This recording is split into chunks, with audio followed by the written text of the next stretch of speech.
जय Hind dear students, welcome to my channel. আমরা আজকে ইলেকট্রিসিটির দ্বিতীয় ক্লাস শুরু করছি। আমরা রেলের বিভিন্ন এক্সামের অর্থাৎ NTPC, ALP, junior engineer, group D এই সমস্ত পরীক্ষার প্রিভিয়াস ইয়ারের যে সমস্ত কোশ্চেনগুলো এসেছে তার চ্যাপ্টার ওয়াইজ সলিউশন শুরু করেছি।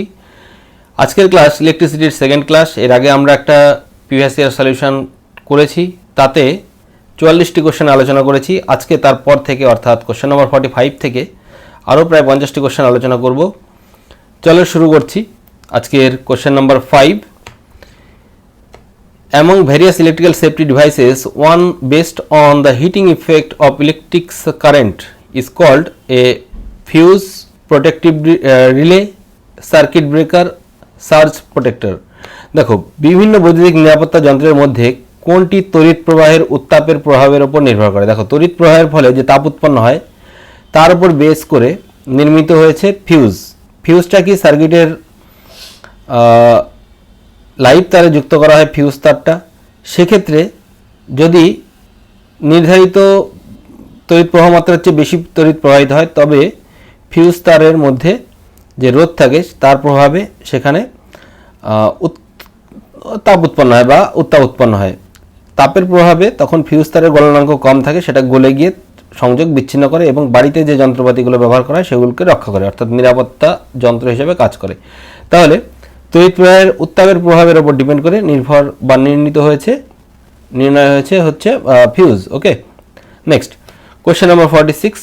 তড়িৎ ফিউজ নিচের কোনটির উপর নির্ভর করে? একই আমরা আগের যে কোশ্চেনটা দেখলাম, এটা কারেন্টের উত্তাপের প্রভাবের উপর নির্ভর করে। নেক্সট, রাস্তায় আলোকিত করার জন্য লাগানো বাতিগুলো, দেখো স্ট্রিট লাইট যে লাইটগুলো সেগুলো সবসময় সমান্তরাল সমবায়ে যুক্ত করা হয় সেইগুলো, এবং বাড়িতেও যে লাইটগুলো ব্যবহার করা হয় সব সমান্তরাল সমবায়ে যুক্ত করা হয়। ওকে, নেক্সট কোশ্চেন নম্বর 48। একটি সার্কিট ডায়াগ্রামে প্রদত্ত প্রতীকটি নিম্নরূপ ব্যবহার করা হয়েছে। দেখো, এই যে প্রতীক এটা কী হিসাবে ব্যবহার করা হয়? এটা হচ্ছে রোধ হিসাবে ব্যবহার করা হয়, ঠিক আছে, অর্থাৎ একটি রোধক আর এটা।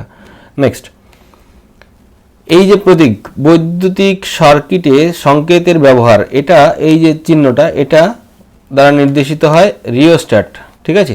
রোধের মাঝখান দিয়ে অ্যারো থাকলে সেটাকে রিওস্ট্যাট হিসাবে ব্যবহার করা হয় বা পরিবর্তনশীল রোধ। ওকে, নেক্সট, দ্য সিম্বল রিপ্রেজেন্টস, এই যে সিম্বল এটা কোনটাকে প্রকাশ করে? এটা হচ্ছে দেখো মাঝখানে ভি আছে মানে এটা ভোল্টমিটার, এবং মাঝখানে যদি এ থাকতো সেটা হয়ে যেত অ্যামমিটার। ওকে, তাহলে এটা কি হবে? ভোল্টমিটার দিয়ে বিভব প্রভেদ পরিমাপ করা হয়। ওকে, নেক্সট কোশ্চেন নাম্বার 51।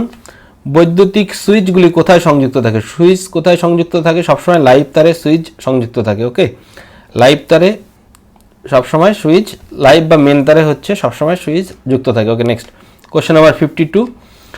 যদি একটি ফিউজের মান 8 অ্যাম্পিয়ার হয় তার মানে কি? দেখো, 8 অ্যাম্পিয়ার ফিউজ হওয়া মানে ওই ফিউজের মধ্যে দিয়ে 8 অ্যাম্পিয়ারের চেয়ে বেশি কারেন্ট প্রবাহিত হলে ফিউজ তারটি বিচ্ছিন্ন হয়ে যাবে। ওকে, বা ফিউজ তারটি গলে গিয়ে উত্তাপ উৎপন্ন হবে, সেই জন্য ফিউজ তারটি গলে গিয়ে সংযোগ বিচ্ছিন্ন হয়ে যাবে। ওকে, তাহলে দেখো আমাদের এবার অপশান দেখো, ফিউজ তারটি তখনই কাজ শুরু করে যখন কারেন্ট 8 অ্যাম্পিয়ারের বেশি হয়, এটা রাইট নয়। একটি ফিউজে 8-এর বেশি চৌম্বকীয় আবেশ থাকবে, এটাও রাইট নয়। ফিউজটি গলে যাবে যদি কারেন্ট 8 অ্যাম্পিয়ার ছাড়িয়ে যায়, এটা কিন্তু রাইট অ্যান্সার, অর্থাৎ অপশান সি হবে right answer. Okay, next question number 53। ভোল্টেজকে স্থির রেখে যদি একটি সিরিজ সার্কিটে, সিরিজ বলতে একটা শ্রেণী সমবায়, ওকে, সিরিজ সার্কিটে একাধিক বাতি একে একে সংযুক্ত করা হয়, সার্কিটের ওভারঅল কারেন্ট কী হবে? দেখো, সার্কিটের ওভারঅল কারেন্ট হ্রাস পাবে, কারণ সার্কিটের ওভারঅল বলেছে। দেখো, সার্কিট আমরা এটা কি সিরিজ সার্কিট, সিরিজ বলতে শ্রেণী সমবায়, শ্রেণী সমবায়ে আর ইজিক্যাল টু জানি আমরা R1 plus R2 plus R3 এরকমভাবে রোধের শ্রেণী সমবায়ে যুক্ত হলে তার রেজাল্ট্যান্ট রোধ হচ্ছে এটা। ওকে, তাহলে দেখো এইখানে প্রতিটি ইন্ডিভিজুয়াল রোধের তুলনায় রেজাল্ট্যান্টটা কি বেড়ে যাচ্ছে। আবার আমরা কি জানি? V/I ইজিক্যাল টু R, এটা জানি। ওকে, তাহলে দেখো আর বাড়লে প্রবাহমাত্রা কী হবে? কমবে। ওকে, এরা ব্যস্তানুপাতিক, আর বাড়লে প্রবাহমাত্রা কমবে, অর্থাৎ রোধের পরিমাণ বেড়ে গেলে প্রবাহমাত্রা হ্রাস পাবে। Option B right answer, overall এটা, ঠিক আছে। নেক্সট পরবর্তী কোশ্চেন নাম্বার 54। বৈদ্যুতিক তারের জন্য আন্তর্জাতিক রঙের কোড অনুসারে নিম্নলিখিত বিকল্পগুলির মধ্যে কোনটি নিরপেক্ষ? নিরপেক্ষ বলতে নিউট্রাল তার, নিউট্রাল তার হচ্ছে নীল। দেখো, নিউট্রাল তার হচ্ছে নীল অথবা ব্ল্যাক হয়, ঠিক আছে। আর লাল এবং হলুদ হয় হচ্ছে লাইভ তার, বা লাল এবং হলুদ হচ্ছে লাইভ তার, এবং বা মেইন তার, আর সবুজটা হচ্ছে আর্থের তার। ওকে, নেক্সট, বা এভাবে মনে রাখতে পারো, আর্থের তার, আর্থ হচ্ছে পৃথিবী, সবুজ, আর্থের তার সবুজ হবে। লাল হচ্ছে ডেঞ্জার, অর্থাৎ লাইফ তারের ডেঞ্জারের রিপ্রেজেন্ট করে, লাইফ তার এটা হবে। এবং নীল হচ্ছে নিউট্রাল। ঠিক আছে, নেক্সট, বৈদ্যুতিক বর্তনীতে থাকে, দেখো বর্তনীতে কি কি থাকে, বর্তনীতে কি কি উপাদান থাকে, বৈদ্যুতিক উপাদান যে কোনো উপাদান থাকতে পারে, উপাদান সবগুলোতেই আছে, সংযোগকারী তার সবগুলোতেই থাকবে, এবং প্লাগ কিতে থাকবে, এবং প্লাগ কি এর সাথে, মানে প্লাগ কি বলতে সুইচ। ওকে, এবং তার সাথে ব্যাটারি থাকতেই হবে, ব্যাটারি বা কোষ থাকতে হবে। এটা প্লাগ কি নেই, উপরেরটায় প্লাগ কি আছে কিন্তু ব্যাটারি নেই, একদম নিচেরটায় দেখো ব্যাটারি বা কোষ এবং প্লাগ কি দুটোই আছে, অর্থাৎ অপশন ডি হবে right answer. Next, question number 56, বৈদ্যুতিক সার্কিট কত ধরনের হতে পারে? সার্কিট দু ধরনের, একটা হচ্ছে সমান্তরাল সার্কিট বা সিরিজ, আর একটা হচ্ছে প্যারালাল, অর্থাৎ সমান্তরাল সমবায় এবং শ্রেণী সমবায়, দুটো সার্কিট হতে পারে। নেক্সট, একটি বন্ধ বৈদ্যুতিক সার্কিটে অর্থাৎ ক্লোজ সার্কিটে ভোল্টেজ এবং প্রত্যক্ষ প্রবাহের অনুপাত কত হবে? দেখো ক্লোজ সার্কিটে বা বন্ধ সার্কিটে, ক্লোজ সার্কিটে ভোল্টেজ এবং প্রত্যক্ষ, দেখো ক্লোজ সার্কিটে রোধের পরিমাণ কি ফিক্সড থাকবে, রোধের পরিমাণ ফিক্সড, তাহলে রোধ ফিক্সড থাকলে এটা হবে হচ্ছে V by I is equal to R, এটা হয়, তাহলে V by I is equal to R. তার মানে এটা কি সবসময় বন্ধ সার্কিটে যখনই ক্লোজ সার্কিট হবে রোধের পরিমাণ ফিক্সড হয়ে গেল, তাহলে ভোল্টেজ এবং প্রত্যক্ষ প্রবাহ ডাইরেক্ট কারেন্ট বা ইলেকট্রিক কারেন্ট এর অনুপাত কত হবে? V by I is equal to, এটা যেহেতু ধ্রুবক তার মানে স্থির থাকবে। Okay, option A right answer. Next, ওহমের সূত্র থেকে এটা সলভ হলো। ওকে, যখন একটি সার্কিটে অনেকগুলি রোধ সিরিজে যুক্ত হয়, দেখো এই কোশ্চেনটা আমরা করেছিলাম কিন্তু তার থেকে একটুখানি আলাদা আছে, অনেকগুলি রোধ যখন সিরিজে বলতে শ্রেণী সমবায়ে যুক্ত থাকে তখন প্রতিটি রোধে কারেন্টের মান কি হবে? দেখো প্রতিটি রোধে কারেন্টের মান একই থাকবে, কারণ কারেন্ট, ওভারঅল কারেন্ট আগে যা ছিল এখন তার থেকে হ্রাস পাবে, বাট প্রত্যেকটি R1 R2 R3 এদের মধ্যে দিয়ে সবসময় একই পরিমাণে কারেন্ট প্রবাহিত হবে, আই এর মান সবসময় একই থাকবে। যদি সমান্তরাল সমবায় হতো তাহলে দেখো এরকমভাবে যেত, সেক্ষেত্রে আই কিন্তু তিনটে ভাগে ভাগ হয়ে যেত, I1 I2 I3, এটা তোমরা ওহমের সূত্র করার সময় করেছো। ওকে, বা আমরা ওহমের সূত্রে থিওরি করানোর সময় কিন্তু এটা আমরা দেখিয়েছি। ওকে, নেক্সট, কোশ্চেন নাম্বার 59, চিত্রে প্রদত্ত চিহ্নটি বৈদ্যুতিক সার্কিটের একটি রেফারেন্সে কি উপস্থাপন করে? দেখো এটা কি, এটা হচ্ছে একটা বৈদ্যুতিক বাল্ব, এভাবেও প্রকাশ করা হয় এবং এটা এভাবেও প্রকাশ করা হয়, দুটোই কিন্তু সঠিক, বৈদ্যুতিক বাল্ব। নেক্সট, কোশ্চেন নাম্বার 60, বৈদ্যুতিক বর্তনীর বদ্ধ ও অবিচ্ছিন্ন পথকে কি বলে? বৈদ্যুতিক বর্তনীর বদ্ধ ও অবিচ্ছিন্ন পথকে বলা হয় বৈদ্যুতিক সার্কিট বা electric circuit. Next, question number 61, গৃহস্থালিতে যে তারগুলি তড়িৎ পরিবহন করে ড্যাশ দ্বারা আবৃত থাকে, তারগুলো কি দিয়ে আবৃত থাকে? এটা পিভিসি দিয়ে আবৃত থাকে, polyvinyl chloride, option A right answer, PVC. Okay, next, question number 62, বৈদ্যুতিক সার্কিটে ব্যাটারি ব্যবহার করা হয় কেন? ব্যাটারি কি করতে ব্যবহার করা হয়? কারণ হচ্ছে ব্যাটারি বিভব পার্থক্য সৃষ্টিতে ব্যবহার করা হয়, বিভব পার্থক্য না থাকলে কারেন্ট যাবে না, আর বিভব পার্থক্য তৈরিতে ব্যবহার করা হয় হচ্ছে ব্যাটারি। ওকে, নেক্সট, কোশ্চেন নাম্বার 63, নিচের কোনটি সাধারণত এসি সার্কিটে পাওয়ার লসের কারণ? এসি সার্কিটে পাওয়ার লস, অল্টারনেটিং কারেন্টের ক্ষেত্রে পাওয়ার লস শুধুমাত্র রেজিস্ট্যান্সের উপস্থিতিতেই হয়, রেজিস্ট্যান্স না থাকলে পাওয়ার লস হয় না। ওকে, রেজিস্ট্যান্স। নেক্সট, কোশ্চেন নাম্বার 64, যদি সমান ক্ষমতার দুটি চার্জযুক্ত বস্তু একটি তারের সাথে সংযুক্ত থাকে, দুটি চার্জযুক্ত বস্তু এবং দুটোই সমান ক্ষমতার তারের সাথে সংযুক্ত থাকলে এখানে কারেন্ট প্রবাহ হবে না। ওকে, কারেন্ট প্রবাহ কিন্তু হবে না, কারেন্ট প্রবাহ ঋণাত্মক থেকে ধনাত্মক, কারেন্ট প্রবাহ ঋণাত্মক, অপশন সি হবে রাইট অ্যান্সার, কোনো কারেন্ট প্রবাহিত হবে না। সমান ক্ষমতার দুটি চার্জযুক্ত দুটি বস্তু যুক্ত রাখলে এটা কারেন্ট প্রবাহ হবে না। নেক্সট, কোশ্চেন নাম্বার 65, সার্কিটে কিছু রোধ সিরিজে যুক্ত থাকে, সার্কিটে কিছু রোধ সিরিজে মানে শ্রেণী সমবায়ে যুক্ত থাকে, সার্কিটের মাধ্যমে কারেন্টের মান, দেখো সার্কিটের মাধ্যমে বলতে এখানে সমস্ত রোধগুলোর মধ্যে দিয়ে কারেন্টের মান একই থাকবে। ঠিক আছে, সার্কিটের মাধ্যমের মধ্যে দিয়ে কারেন্টের মান সবসময় একই থাকবে। এখানে যদি বলতো প্রতিটি বা এর মধ্যে, এটা হচ্ছে আগে যা ছিল তার তুলনায় কি হবে, আগে যে পরিমাণ তড়িৎ প্রবাহ হচ্ছিল একটা রোধ দিলে তার তুলনায় কম হয়ে যাবে, কিন্তু এখানে সার্কিটে মাধ্যমের মান, সার্কিটে যখনই রোধগুলো যুক্ত হয়ে যাবে প্রতিটি রোধের মধ্যে দিয়ে সেম পরিমাণ কারেন্ট যাবে। আচ্ছা, ইংরেজিটা দেখা যাক। Some resistors are connected in series in the circuit, the value of the current through the circuit is remain same. Next, question number 66. এইখানে দেখো একটি প্রদত্ত সার্কিটে ড্যাশ এর প্রবাহ ঘড়ির কাঁটার বিপরীত দিকে হয়। দেখো কারেন্ট এই দিক থেকে ঘড়ির কাঁটার কোন দিকে যাচ্ছে, ঘড়ির কাঁটার দিকে যাচ্ছে কারেন্ট বা ইলেকট্রিসিটি ঘড়ির কাঁটার দিকে যাচ্ছে, তাহলে বিপরীত দিকে কি হবে, ইলেকট্রনের প্রবাহ হবে। অপশন ডি রাইট অ্যান্সার, ঘড়ির কাঁটার বিপরীত দিকে কি হবে সেটা চেয়েছে। Next, question number 67। লাইভ তার থেকে টানা কারেন্ট 20 অ্যাম্পিয়ারের বেশি হলে অতিরিক্ত গরমের কারণে আগুনের কারণ হতে পারে, এটাকে কি বলে, এটা হচ্ছে ওভারলোডিং।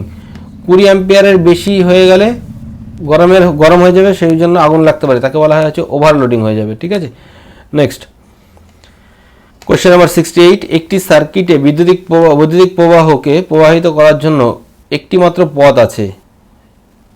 আচ্ছা, একটি মাত্র পথ আছে হচ্ছে সিরিজের ক্ষেত্রে, বুঝতে পারলে। In a circuit there is only one path to carry electric current to flow.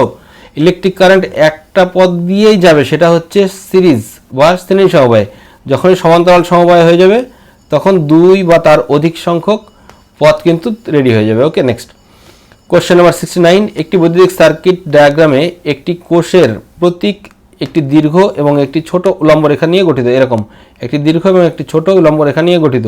ওকে, দীর্ঘ উলম্ব রেখা প্রতিনিধিত্ব করে কোন প্রান্ত, দেখো দীর্ঘটা হচ্ছে পজিটিভ প্রান্ত আর ছোটটা হচ্ছে নেগেটিভ প্রান্ত, তাহলে দীর্ঘটা ধনাত্মক পজিটিভ প্রান্ত। ওকে, নেক্সট, কোশ্চেন নাম্বার 70। যদি একটি সার্কিটে অনেকগুলি বাল্ব সমান্তরাল সংমিশ্রণে সংযুক্ত থাকে, সমান্তরাল সমবায় যুক্ত থাকে যদি বাল্বগুলো, এবং একটি বাল্ব ফিউজ হয়, তবে অন্যান্য বাল্বের সাথে কি ঘটবে, দেখো অন্যান্য বাল্বের সাথে কিছু হবে না, অন্যান্য বাল্বগুলো সবগুলো জ্বলবে। ওকে, জ্বলতে থাকবে। কিন্তু যদি শ্রেণী সমবায় যুক্ত থাকতো, তবে একটা বাল্ব ফিউজ হয়ে গেলে সেই বাল্বটার ওইখানটায় লাইনটা বা কানেকশনটা ডিসকানেক্ট হয়ে যেত, সেই জন্য সমস্ত বাল্বগুলো কিন্তু বন্ধ হয়ে যেত। ওকে, নেক্সট, এরপরে আসে কোশ্চেন নাম্বার 71। একটি রোধের মধ্যে দিয়ে প্রবাহিত কারেন্ট তার ড্যাশের বিপরীতভাবে সমানুপাতিক। দেখো কারেন্ট তার ড্যাশের বিপরীতভাবে সমানুপাতিক। দেখো কারেন্ট আর আমরা ওহমের সাথে দেখি V by I is equal to কত, আর। তাহলে দেখো এখান থেকে আমরা কি দেখতে পাচ্ছি, আমরা দেখতে পাচ্ছি আর এবং আই এরা পরস্পর বিপরীতভাবে সমানুপাতিক, অর্থাৎ কারেন্ট বাড়লে বা রোধ বাড়লে কারেন্ট কমবে, বা এভাবেও লিখতে পারো I is equal to V by R. তার মানে রোধ বাড়লে প্রবাহ মাত্রা কমবে, অর্থাৎ বিপরীতভাবে সম্পর্কিত, অর্থাৎ রোধ হবে কিন্তু right answer. Okay, next, question number 72। নিচের সার্কিটে 6 ওহম রোধে প্রবাহিত কারেন্ট কত, দেখো এখানে 6 ওহম রোধে প্রবাহিত কারেন্টের মান কত। দেখো এইটা কিন্তু একটু গুরুত্বপূর্ণ, কারণ এটা গুরুত্বপূর্ণ নয়, কারণ এটা এইচএস লেভেলের, এটা তোমাদের আসবে না, কিন্তু এটা দিয়েছিল জুনিয়র ইঞ্জিনিয়ারের এক্সামে, সেই জন্য এটা জুনিয়র ইঞ্জিনিয়ারের পার্টটাতেই আছে। এটা দেখো, এটাকে বলে হচ্ছে, এখানে আমরা নোডাল অ্যানালিসিস করতে হবে এটাকে। ঠিক আছে, এখানে নোট কটা আছে, 1 2 3 4টে নোট আছে। এখন কারেন্ট এদিক থেকে প্রবাহিত হচ্ছে। ঠিক আছে, এটাকে আমরা পরবর্তী পেজে দেখাচ্ছি। এইখানে এদিক থেকে কারেন্ট প্রবাহিত হচ্ছে, যেহেতু এটা পজিটিভ এটা নেগেটিভ, এটা একটা নোড, এটা নোড, এটা নোড এবং এটা নোড। এই নোডটা ধরলাম ভি, ঠিক আছে, আর এই নোডের বিভব প্রভেদ ভি ধরলাম। এটার কত, এখানে 10 ভোল্ট যেহেতু তড়িৎ, এইটা হচ্ছে 10 ভোল্ট। এখানটায় কত, এটা হচ্ছে এদিকে আসছে কারেন্ট, এটা 0 ভোল্ট। এটা হচ্ছে আমাকে বের করতে হবে। আর এবার দেখো, এবার হিসেব করো, দেখো এটা যদি ভি হয়, তাহলে এই যে দুই প্রান্ত, এই প্রান্ত এবং এই প্রান্ত, এদের মধ্যে বিভব পার্থক্য কত, বিভব পার্থক্য হচ্ছে ভি মাইনাস 10। ওকে, বাই প্রবাহমাত্রা বের করবো, প্রবাহমাত্রা আই, ভি বিভব প্রভেদ হয়ে গেল, বিভব প্রভেদ বাই রোধ 2, এটা হচ্ছে আই। ওকে, প্রবাহমাত্রা ইজিক্যাল টু প্লাস, এর সাথে দেখো এই পার্টের ক্ষেত্রে দেখো, এবার এটার ক্ষেত্রে ভি এবং এখানে কত 0, তাহলে ভি আর 0 এর গ্যাপ কত, সে ভি হবে ভি বাই রোধ কত 2 প্লাস। এবার ওদিকে দেখো, এদিকে এখানটায় কত আসছে, এই রোধটা এবং এই রোধটা এরা আছে হচ্ছে শ্রেণী সমবায়, তাহলে টোটাল রোধ কত, 6 আর 2 8 ওহম।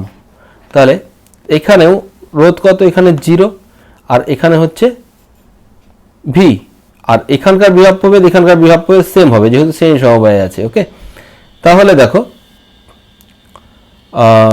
এখানেও ভি বাই এই দুটো রোধ শ্রেণী সমবায়ে আছে, যোগ হয়ে যাবে 8। এবার এই সবগুলো যোগ করলে যে প্রবাহমাত্রা সেটা হবে হচ্ছে I = 0। ওকে, অর এর মধ্যে দিয়ে এবার হিসাব করো V = কত বের করার চেষ্টা করো। এলসিএম আসবে হচ্ছে 8 এলসিএম, আর এদিকে আসবে হচ্ছে 4 দিয়ে ভাগ করলে 4V - 40 plus 4V plus V = 0। और দেখো এখান থেকে 4 4 8 একে 9V = 40 और V = কত পেলাম 40/9। ওকে, এইবার V = 40/9 এই ভিটা। তাহলে দেখো এবার 6 অ্যাম্পিয়ার যেটা বা 6 ওহম রোধ যেটা তার মধ্যে দিয়ে প্রবাহমাত্রা কত I = V/R, অর্থাৎ V পেলাম হচ্ছে 40/9 ইন্টু আর কত, আর এর ভ্যালু হচ্ছে সেই সমবায়ে আছে যেহেতু 6 আর 2 অর্থাৎ 8 और এটা ক্যালকুলেশন করলে আমাদের অ্যান্সার চলে আসবে 8 দিয়ে কাটলে 5/9। ওকে, 5/9 অর্থাৎ এটাকে ক্যালকুলেশন করো 5 0 আসবে, 5 দশমিকের জন্য একটা 0 আসবে, 5 নং 45, 5 থাকবে আবার 5 নং 45 অর্থাৎ 0.55 অ্যাম্পিয়ার। ওকে, 0.55 অ্যাম্পিয়ার হবে কিন্তু এর মধ্যে দিয়ে প্রবাহমাত্রা।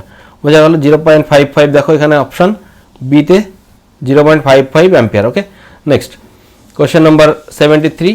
এই যে আগের কোশ্চেনটা করলাম এটা কিন্তু সাধারণত জুনিয়র ইঞ্জিনিয়ারের পরীক্ষাতে আসতে পারে, কিন্তু গ্রুপ ডি এবং এনটিপিসিতে এটা আসার মতো নয়। ঠিক আছে, next question number 73। DC, AC এবং ডিসি কি রূপ? এসি এবং ডিসি এইগুলো হচ্ছে কিসের প্রবাহ? দেখো এটা চার্জের প্রবাহ, ভোল্টেজ প্রবাহ, জলের প্রবাহ, বায়ু প্রবাহ। এটা হচ্ছে ভোল্টেজ প্রবাহ না চার্জ প্রবাহ হবে। ঠিক আছে, নেক্সট বা কারেন্ট প্রবাহ, দেখো চার্জ ফ্লো এটাই হবে। Next question number 74। তড়িৎ প্রবাহের সাথে পরিবাহী রোধের সম্পর্কযুক্ত সূত্র কি বলে? তড়িৎ পরিবাহীর সাথে যে রোধ, তড়িৎ পরিবাহীর সাথে প্রবাহের সাথে the law which relate the resistance of conductor to current flow is called। এটা অ্যাকচুয়ালি যদি ওহমের সূত্র হতো, ওহমের সূত্রের ক্ষেত্রে এটা কাজে বলা যেত, কিন্তু ওহমের সূত্রটাও কিন্তু নয় এটা, কারণ হচ্ছে ওহমের সূত্রটির ক্ষেত্রে কি আছে প্রবাহমাত্রা এবং বিভব প্রভেদ এই দুটোর কম্প্যারিজন আছে, এই দুটোর অনুপাতটা হচ্ছে রোধ, কিন্তু জুলের সূত্রটা হবে এখানে রাইট অ্যান্সার। কেননা প্রবাহমাত্রা I = আমরা H = I² RT জানি, তাহলে আর এবং I এইটা সম্পর্কিত একমাত্র জুলের সূত্রেই কিন্তু আছে, অর্থাৎ অপশন সি হবে right answer. Next question number 75। 4 অ্যাম্পিয়ারের বৈদ্যুতিক প্রবাহ একটি বৈদ্যুতিক উৎস থেকে 60 ভোল্ট বিভব পার্থক্য যুক্ত হিটারে প্রবাহিত হয়, তাহলে বিভব পার্থক্য 165-তে বাড়ালে প্রবাহ কত হবে? দেখো আমরা এখান থেকে কি বের করব, আগে রোধ বের করব। রোধ কত? রোধ R = V/I, V কত 60 এবং I কত 4 = কত হবে 15 ওহম। এবার এইখানে রোধ বিভব প্রভেদ দেওয়া আছে আর একই যেহেতু হিটার তার মানে তার রোধ এটাই হবে। ঠিক আছে, এই টাইপের অঙ্ক কিন্তু আরও আছে, এটা একটু বুঝে নাও তাহলে কিন্তু বাদবাকিগুলো করতে পারবে। এটা বিভব প্রভেদ এবং এই হিটারের যা রোধ এখানে আমরা সেটা বের করে নিলাম। তাহলে এবার আমাকে বের করতে বলেছে প্রবাহ কত। প্রবাহ I = কি হবে V/R, অর্থাৎ V এর ভ্যালু কত 165 বাই R এর ভ্যালু কত 15 দিয়ে কাটলে 15 একবার যাবে, অর্থাৎ 5 বার, অর্থাৎ এটা হবে হচ্ছে 11। Option D right answer, 11 ampere. Okay, next question number 76। 220 volt আউটপুটের একটি জেনারেটর 1100 ওয়াট শক্তির একটি মোটরের সাথে সংযুক্ত হলে বৈদ্যুতিক প্রবাহ গণনা করে। দেখো বৈদ্যুতিক প্রবাহ গণনা করতে বলেছে, আমরা পাওয়ার P। দেখো পাওয়ার কেন, এটা হচ্ছে শক্তি দেওয়া আছে, ওয়াটটা কি, ওয়াট হচ্ছে ক্ষমতার একক। দেখো এখানে ইংলিশ ভার্সান দেখো পাওয়ার আছে, পাওয়ার আমরা জানি I × V। কারণ কি আমরা দেখেছিলাম যে যদি কিউ পরিমাণ আধানকে, দেখো একটুখানি থিওরি এখানে করে দিচ্ছি, আমরা করেছি আগে, কিউ পরিমাণ আধানকে নিয়ে যেতে যে পরিমাণ কার্য করতে হয় সেই কার্যকে বলা হয়েছে, যদি বিভব প্রভেদ থাকে তবে কার্য বাই কিউ হচ্ছে বিভব প্রভেদ V, or W = V × Q। উভয় পাশে যদি আমরা টি দিয়ে ভাগ করি, তাহলে এদিকে W/T একক সময়ে যে পরিমাণ কার্য সেটা হচ্ছে ক্ষমতা P equal to Q/T equal to আবার কি I, অর্থাৎ I ইন্টু ভি। বুঝতে পারলে? তাহলে এখান থেকে আমাকে বের করতে হবে প্রবাহ মাত্রা I ইজিক্যাল টু কী হবে P/V। ওকে, তাহলে I ইজিক্যাল টু হবে P/V। পি এর ভ্যালু কত? P/V, পি এর ভ্যালু 1100, ভি এর ভ্যালু 220, 0 0 কাটবে, 22 দিয়ে এটাকে কাটলে হবে 5, অর্থাৎ 5 অ্যাম্পিয়ার হবে রাইট অ্যান্সার। বুঝতে পারলে? আমরা এখানে কিন্তু থিওরি একটুখানি করে দিয়েছি, আর যে থিওরি ক্লাসগুলো আমরা করিয়েছি সেইগুলোর লিঙ্ক এই ভিডিও ডেসক্রিপশনে দিয়ে দেবো, সেটা ঠিক আছে। নেক্সট কোশ্চেন নাম্বার 77, 220 ভোল্টের উৎস থেকে একটি বৈদ্যুতিক বাল্বে বৈদ্যুতিক প্রবাহ কত হবে? 220 ভোল্ট উৎস আছে এবং সেই বাল্বের মধ্যে দিয়ে প্রবাহ প্রবাহ মাত্রা কত হবে যদি বাল্বের ফিলামেন্টের রোধ দেওয়া আছে? দেখো I ইজিক্যাল টু কি জানি V/R, or is equal to 220 volt by R এর ভ্যালু 1200, 0 একটা কাটবে, 22 এটাকে আমরা কাটলে হবে হচ্ছে 11/60, অর্থাৎ 11/6 করলে কত হবে? 11/6 করলে হবে 6, এটা 11/6 অর্থাৎ 1.8, কিন্তু তার আগে যেহেতু আবার 10 দিয়ে ভাগ আছে অর্থাৎ 0.18 আসবে। ওকে, 0.18 আসবে, অর্থাৎ option B right answer. Next question number 78, যখন 140 ভোল্ট এর বিভব পার্থক্য 10 ওহম এর একটি রোধে প্রয়োগ করা হয় তখন এর মধ্যে দিয়ে প্রবাহিত কারেন্টের পরিমাণ কত? দেখো V/R, অর্থাৎ I ইকুয়াল টু V/R, 140/10 করলে হবে 14, অর্থাৎ 14 ampere, option A right answer. Next question number 79, যদি একটি তারের মধ্যে দিয়ে প্রবাহিত তড়িৎ I এবং একটি ইলেকট্রনের চার্জ E হয়, তবে t সেকেন্ডে প্রবাহিত ইলেকট্রনের সংখ্যা, যদি ইলেকট্রনের সংখ্যা ধরে নিই n এবং একটা ইলেকট্রনের আধান কত E হয়, তাহলে টোটাল কত আধান বা কত চার্জ প্রবাহিত হচ্ছে? এত পরিমাণ চার্জ প্রবাহিত হচ্ছে। এই চার্জ একক সময়ে অর্থাৎ t সময়ে এতগুলো চার্জ প্রবাহিত, তাহলে একক সময়ে কত? NE/T। এইটাই হচ্ছে গিয়ে প্রবাহমাত্রা I, or n is equal to কী হবে? আমাকে n বের করতে বলেছে, ইলেকট্রনের সংখ্যা। n ইজিক্যাল টু কত হবে? IT/E। ওকে, IT/E, অপশন সি হবে right answer. Next question number 80, একটি বৈদ্যুতিক হিটারের দুই প্রান্তের মধ্যে বিভব পার্থক্য দেওয়া আছে 60 এবং এটি উৎস থেকে 4 অ্যাম্পিয়ার কারেন্ট ড্র করে, তাহলে রোধ কত? রোধ হবে V/I, অর্থাৎ 60/4 করলে হবে 15 হচ্ছে 15 ওহম হচ্ছে রোধ। এইবার দেখো বিভব পার্থক্য 15.75 ভোল্টে বাড়ানো হলে হিটারটি উৎস থেকে কত কারেন্ট ড্র করবে? দেখো বিভব প্রভেদ বাড়িয়ে দেওয়া হয়েছে, তবে কারেন্ট কত ড্র করবে? আবার কারেন্ট ড্র করবে বলতে এখানে I বের করতে হবে, ঠিক আছে? I, তাহলে I সমান কি? V/R। আমরা R বের করলাম 15, 60কে 4 দিয়ে ভাগ করে, ঠিক আছে? তাহলে 15 দিয়ে ভাগ করো, 15 একবার যাবে, অর্থাৎ 10.75, 575, অর্থাৎ 10.5, অর অপশান এ হবে রাইট অ্যান্সার। বুঝতে পারলে? নেক্সট কোশ্চেন নাম্বার 81, 10 ওহম এবং 20 ওহম দুটি রোধ শ্রেণী 6 ভোল্ট ব্যাটারির সাথে সংযুক্ত, সার্কিটে বৈদ্যুতিক প্রবাহ কত হবে? দেখো শ্রেণী সমবায়ে যুক্ত আছে, শ্রেণী সমবায়ে থাকলে টোটাল রোধ কত হবে? 20 আর 10 30 অ্যাম্পিয়ার রোধ। এবার প্রবাহ মাত্রা I ইজিক্যাল টু কত? আমরা জানি V/R, ভি এর ভ্যালু কত? 6, আর এর ভ্যালু কত? 30, কাটলে কত হবে? 5 6 30, অর্থাৎ 1/5। 1/5 মানে কত? 1/5 মানে এটা হবে 0.2 ampere. Okay, next question number 82, নিচের কোনটি বা কোন সূত্রটি বৈদ্যুতিক প্রবাহের সাথে উত্তাপের প্রভাব সম্পর্কিত? দেখো বৈদ্যুতিক প্রবাহের সাথে উত্তাপ, তাপ উৎপন্ন, H ইজিক্যাল টু I/2RT, ঠিক আছে? অর্থাৎ I এর সাথে H এর সম্পর্ক, জুলের সূত্র। নেক্সট কোশ্চেন নাম্বার 83, যদি একটি তারের ব্যাস অর্ধেক কমে যায় তাহলে তারের মধ্যে দিয়ে প্রবাহিত কারেন্টের মান কত হবে? দেখো আমরা I equal to current, I equal to জানি V/R, আবার R ইজিক্যাল টু কী জানি? R ইজিক্যাল টু জানি রো ইন্টু L/A। তাহলে এখান থেকে দেখো R এর জায়গায় যদি এই ভ্যালুটা বসাই তাহলে কি হয়? V ইন্টু ওপরে A, নিচে রো ইন্টু L। ওকে, তাহলে দেখো I এর সাথে এই যেহেতু বিভব প্রভেদ, রোধাঙ্ক এবং দৈর্ঘ্য একই আছে, তাহলে I এর সাথে মানে প্রবাহমাত্রার সাথে পরিবাহীর যে প্রস্থচ্ছেদ সেটা সমানুপাতে থাকবে প্রস্থচ্ছেদের ক্ষেত্রফল। এইবার দেখো প্রস্থচ্ছেদের ক্ষেত্রফল মানে কি? ক্ষেত্রফল মানে হচ্ছে area A is equal to pi R square. Okay, এটাকে আবার আমরা যদি ব্যাস দিয়ে লেখার চেষ্টা করি তাহলে আসবে হচ্ছে পাই ডি স্কোয়ার বাই 4।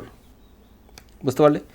তার মানে দেখো অ্যাকচুয়ালি আই ভ্যারিজিয়াস আসছে পাই ডি স্কোয়ার বাই 4।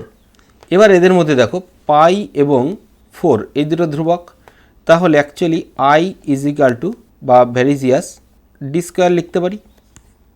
বুঝতে পারলে? তাহলে দেখো যদি ব্যাসার্ধ বৃদ্ধি পায়, ব্যাস বৃদ্ধি পায় 1 গুণ বা দ্বিগুণ হারে বৃদ্ধি পায়, তবে ব্যাস যা বৃদ্ধি পাবে তার স্কোয়ার গুণ বৃদ্ধি পাবে হচ্ছে প্রবাহমাত্রা।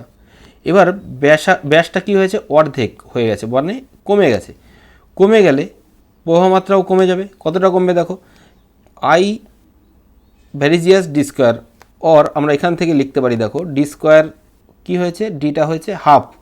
তাহলে এখনকার ডি আগের ডির অর্ধেক, অর্থাৎ ডি ইজ ইকাল টু, বা এখনকার ডিটাকে যদি আমরা ডি টু ধরি তাহলে D two is equal to D by 2। তার স্কোয়ার করলে কি আসবে? তার স্কোয়ার করলে আসবে ডি স্কোয়ার বাই 4। বুঝতে পারলে? D square by 4। এবার দেখো এখানে এই ডি স্কোয়ারকে আমরা যদি ডি স্কোয়ার বাই 4 করি তাহলে আইকেও 4 দিয়ে ভাগ করতে হবে। আইকে 4 দিয়ে ভাগ করলে এদিকে চলে আসবে কত? D square by 4। তাহলে এইবার এটাই হয়ে গেল ব্যাসার্ধ অর্ধেক, অর্থাৎ ব্যাসার্ধ যখন অর্ধেক হচ্ছে প্রবাহমাত্রা কি হচ্ছে? আগে যা ছিল তার 4 ভাগের 1 ভাগ হয়ে যাচ্ছে, অর্থাৎ 1/4। এভাবে করালাম। আর এর থেকেও যদি ম্যাথের ধারণা তোমাদের ক্লিয়ার থাকে এমনি মুখোমুখি করতে পারবে। দেখো ব্যাস থেকে ব্যাস যেভাবে চেঞ্জ হয় ব্যাসার্ধ সেভাবে চেঞ্জ হবে, এবং যাদের মাত্রা একই অর্থাৎ পরিধি যদি থাকতো পরিধিও একইভাবে চেঞ্জ হবে। কিন্তু যদি ক্ষেত্রফল বের করতে হয়, ক্ষেত্রফল যেহেতু স্কোয়ার আছে মানে স্কোয়ার মাত্রা কত? 2, সেই জন্য অর্ধেক হলে তার স্কোয়ার করলে 1/4 আসবে, 1/4 হবে। এটা মুখোমুখি করতে পারবে যদি ম্যাথের ধারণা তোমাদের একটু থাকে। ঠিক আছে, ওকে। নেক্সট পরের কোশ্চেন নাম্বার 84। একটি বৈদ্যুতিক হিটারের টার্মিনালগুলির মধ্যে বিভব পার্থক্য হলো 60 ভোল্ট। যখন এটি উৎস থেকে 4 অ্যাম্পিয়ার কারেন্ট ড্র করে, দেখো 4 অ্যাম্পিয়ার কারেন্ট ড্র করে বিভব প্রভেদ যদি 60 ভোল্ট হয় তবে রোধ কত? রোধ আর ইজ ইকাল টু আমরা জানি ভি বাই আর। এটা আরেকবার দেখাচ্ছি আমরা, ভি বাই আই, তাহলে এখানে ভি কত? 60, আই 4, আর কত? 15 ওহম। ওকে, এইবার বিভব পার্থক্য দেওয়া আছে আর পরিবাহীর রোধ দেওয়া আছে, রোধ বের করলাম। তাহলে প্রবাহমাত্রা কত হবে? প্রবাহমাত্রা হবে 172, মানে ভি বাই আর 172.5 বাই হবে হচ্ছে 15। এইবার দেখো 15 দিয়ে এটাকে ভাগ করলে, 15কে যদি আমরা মুখোমুখি এটা ক্যালকুলেশন করতে পারো, যদি 10 দিয়ে গুণ করি তাহলে হয় 150। তাহলে 10 হবে না, 10-এর ছোটো হবে না, মানে এই অপশানগুলো বাদ। আবার 15 দুগুণে 20 যদি ধরি এখানে 30, মানে 300 হয়ে যাচ্ছে। তার মানে 20 বা 20-এর ওপরে হবে না, থাকছে একটাই, অর্থাৎ 11.5। এটা রাইট অ্যান্সার। বুঝতে পারলে? Next question number 85। একটি বৈদ্যুতিক হিটার কয়েল 220 ভোল্টের উৎস থেকে কত কারেন্ট টানবে যদি কয়েলের রোধ 100 ওহম হয়? দেখো রোধ আর এদিকে বিভব প্রভেদ এই দুটো দেওয়া আছে। তাহলে প্রবাহমাত্রা কত হবে? I is equal to V by R. V by R করলে 220 বাই 100 করলে একটা 0 কাটবে, অর্থাৎ 2.2 হবে রাইট অ্যান্সার। অপশান বি হবে right answer, 2.2 ampere. Next question number 86। একটি বৈদ্যুতিক হিটারের টার্মিনালগুলোর মধ্যে বিভব পার্থক্য দেওয়া আছে 60 ভোল্ট। এটি উৎস থেকে 4 অ্যাম্পিয়ার কারেন্ট বের করে। তাহলে 4 অ্যাম্পিয়ার আর এদিকে 60 ভোল্ট, তাহলে রোধ কত? রোধ আর ইজ ইকাল টু হচ্ছে 60/4 ইজ ইকাল টু 15। এবার দেখো বিভব পার্থক্য দেওয়া আছে 127.5 ভোল্ট। তাহলে হিটারটি কত পরিমাণ তড়িৎ প্রবাহ ড্র করবে? তাহলে এইটাকে ভি বাই আর করো, ভি বাই আর অর্থাৎ 127.5/15। দেখো এবার যদি আমরা এটাকে একইভাবে আগের মতো হিসাব করার চেষ্টা করো, যদি 10 অ্যাম্পিয়ার হয় তাহলে 10 অ্যাম্পিয়ার হলে এটা 150 হয়ে যেত, কিন্তু এখানে আছে 127.5, তাহলে 10-এর কম হবে, তার মানে 10 এবং 10-এর ওপরে যেগুলো আছে একটাও হবে না, অর্থাৎ অপশান সি হবে রাইট অ্যান্সার, 8.5 অ্যাম্পিয়ার। বুঝতে পারলে? নেক্সট কোশ্চেন নাম্বার 87, যদি বৈদ্যুতিক হিটারের টার্মিনালগুলোর মধ্যে বিভব পার্থক্য 60 ভোল্ট এবং 4 অ্যাম্পিয়ার কারেন্ট যায়, তাহলে রোধ আছে কত? রোধ আছে 60/4 = 15। এবার বিভব পার্থক্য দেওয়া আছে 150, তাহলে প্রাপ্ত কারেন্ট কত হবে? 150 রোধ কত পেলাম? রোধ পেলাম হচ্ছে 15, কাটলে হবে 10 ampere. Option C right answer. Next question number 88, 10 মিনিটে বৈদ্যুতিক সার্কিটের মধ্যে দিয়ে প্রবাহিত বৈদ্যুতিক চার্জের পরিমাণ 300 কুলম্ব। তাহলে বৈদ্যুতিক ফিলামেন্টে বৈদ্যুতিক প্রবাহ কত? প্রবাহ মাত্রা I = আমরা জানি Q/T। কিউ কত? কিউ আছে 300 কুলম্ব। আর টাইম কত? টাইম 10 মিনিট ইন্টু মিনিটকে করতে হবে সেকেন্ড, অর্থাৎ 60 দিয়ে গুণ। মিনিটকে 60 দিয়ে গুণ করলে সেকেন্ড হয়ে যাবে। কাটো, 0 বাদ, 0 বাদ, নিচে 2, 1/2 মানে হচ্ছে 0.5 অ্যাম্পিয়ার হবে current. Option A right answer. Next question number 89, একটি সার্কিটের রেজিস্ট্যান্স অর্ধেক কমিয়ে ভোল্টেজ স্থির রাখলে কারেন্টের ওপর কী প্রভাব পড়বে? দেখো, রেজিস্ট্যান্স মানে রোধ অর্ধেক করা হয়েছে, তাহলে ভোল্টেজ স্থির, তাহলে কারেন্ট কী হবে? আমরা I = জানি V/R, ভি স্থির, তাহলে আর হয়ে গেছে অর্ধেক, রেজিস্ট্যান্স অর্ধেক কমানো হয়েছে, তাহলে এইটার সাথে বা আর এর সাথে I কীভাবে চেঞ্জ হয়? ব্যস্তানুপাতে পরিণত হয়। তাহলে আর যদি অর্ধেক হয়, প্রবাহমাত্রা কী হবে? তার দ্বিগুণ হবে। অপশান বি হবে right answer. Next question number 90, যদি বৈদ্যুতিক চার্জ কিউ এবং টি সময় দেওয়া আছে, তাহলে বৈদ্যুতিক প্রবাহমাত্রা I কত? প্রবাহমাত্রা I = Q/T, I = Q/T, অর্থাৎ অপশান এ হবে রাইট অ্যান্সার। নেক্সট বৈদ্যুতিক প্রবাহের সূত্র I = কত? I = হচ্ছে আধান বাই সময়। আধান কত? আধান বা charge. Option A right answer. Okay, next question number 92, বৈদ্যুতিক প্রবাহ হলো ড্যাশের প্রবাহ। বৈদ্যুতিক প্রবাহ হলো বৈদ্যুতিক চার্জের প্রবাহ। জল, আলো, তরঙ্গ হবে না কোনোটাই, বৈদ্যুতিক চার্জ, অর্থাৎ অপশান বি হবে right answer. Next question number 93, যদি 1 সেকেন্ডে একটি সার্কিটের যে কোনো বিন্দুর মধ্যে দিয়ে 20 কুলম্ব বৈদ্যুতিক আধান প্রবাহিত হয়, এর মধ্যে দিয়ে প্রবাহিত বৈদ্যুতিক প্রবাহের মান কত? দেখো, আমরা কি জানি? প্রবাহের মান I = Q/T। এবার টিটা সেকেন্ডে প্রকাশ করতে হবে, এখানে সেকেন্ডেই আছে, তাহলে 20 কুলম্ব যেটা, এটাই হয়ে যাবে আমাদের অ্যান্সার, অর্থাৎ 20 কুলম্ব/80 এর জন্য কিন্তু সেকেন্ড আসবে। কুলম্ব/সেকেন্ড = কত? অ্যাম্পিয়ার, অর্থাৎ 20 অ্যাম্পিয়ার, অর অপশান বি হবে right answer. Okay, next thank you for watching my video. আজকের ক্লাসে আমরা কোশ্চেন নাম্বার 45 থেকে কোশ্চেন নাম্বার 93 পর্যন্ত, অর্থাৎ 48টি কোশ্চেন আজকে আলোচনা করেছি। ওকে, 49টি হবে, 49টি কোশ্চেন আমরা আলোচনা করেছি। পরবর্তী ক্লাসে আমরা বাকি এই কোশ্চেন নিয়ে আলোচনা করব। বাই।